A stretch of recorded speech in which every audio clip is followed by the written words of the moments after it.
எல்லாருக்கும் நான் ஹாய் சொல்கிறது நல்லா இருக்கீங்களா அப்படின்னு கேட்குறது தான். ஸோ இந்த இடத்துல நான் ஒன்றையும் சொல்லிட்டு செவிடாக இருங்க அப்படிங்கிறதா என்னோடது. உங்களுக்கு காது கேட்டாலும் செவிடாக இருந்து பாருங்க அப்படிங்கிறது தான். இது ஏன் சொல்ல வரேன் அப்படின்னா, இப்போ நம்ம குழந்தைங்களே இருக்குது, இப்போ 8th வரைக்கும் வந்துட்டு நம்ம சுற்றி இருக்கிறவங்கள பேச மாட்டேங்கிறாங்க. 9th 10th வரப்போகுதுன்னா அவங்க நமக்கு இருக்கிற அக்கறை விட அவங்களுக்கு இருக்கிற அக்கறை இருக்கிற மாதிரி காமிச்சுக்கோங்க. ஏன்னா எவ்வளோ மார்க் எடுக்கிற ஸ்டார்டிங் ஃபஸ்ட்டாக தான் ஓகே, அது முடிஞ்சா 10th மார்க் ஓரளவுக்கு எடுத்தான். அவங்க வீட்லேயும் குழந்தைங்க இருக்கும், ஆனாலும் இவன் எவ்வளோ மார்க் எடுக்கிறான் அப்படிங்கிறது அவங்களோட எண்ணமாக இருக்கும். அப்போது இந்த பையன் நல்லா எடுத்துட்டான், தான் பிள்ளை கொஞ்சம் குறைஞ்சிருச்சுன்னா அதுலேயும் உங்களுக்கு மனசாராது. அதுக்கு மாற என்ன ஆகும் அப்படின்னா, +2 பார்த்துக்கலாம் கட் ஆஃப் அப்படின்வாங்க. ஏன்னா அவங்களுக்கு அவ்வளோ ஒரு வைத்தறிச்சல் இருக்கும்.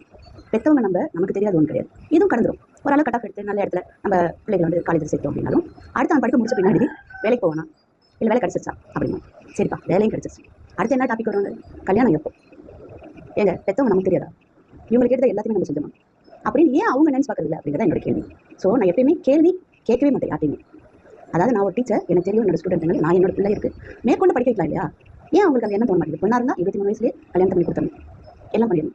அதுகளுக்குன்னு ஒரு நோக்கம், ஒரு கனவுகள், ஒரு எண்ணங்கள், அதோட சாதனைகள் என்ன, அதுக்கு நம்ம பின்பலமாக இருக்கிறது அவங்களுக்கு அவ்வளோ வைத்தஸ்லாம் இருக்கும். செலவு செய்யறதுனோ நம்ம அவங்க ஏதோ செலவு செய்யற மாதிரி நம்மள்ட்ட இன்னொரு பேசணும். இந்த மாதிரி லைஃப்ல நிறைய பேர் வந்துட்டு அவங்கள மறந்துட்டு நம்மளை கேள்வி கேட்கறதே இருப்பாங்க.